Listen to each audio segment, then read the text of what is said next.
Ito tayo ngayon sa kitchen ang duty natin ngayon.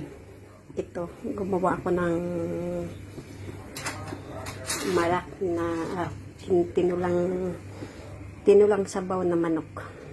Nilagyan ko lang yan ng mga celery. Yun lang naman ang pinalagay niya.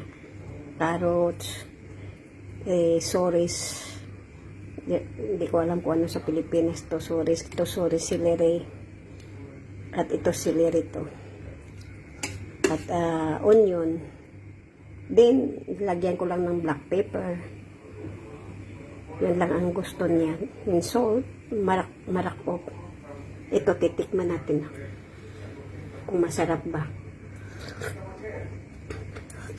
Masarap naman. Para sa akin. Sa kanya din ang bahala na siya. Basta ginawan ko siya ng sinabaw na manok.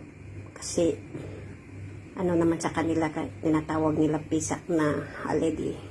At ito ang partner na nilagay ko yung, mayroon kasi silang, bumili ako kanina ng spaghetti na pangpisak kasi bawal sa kanila yung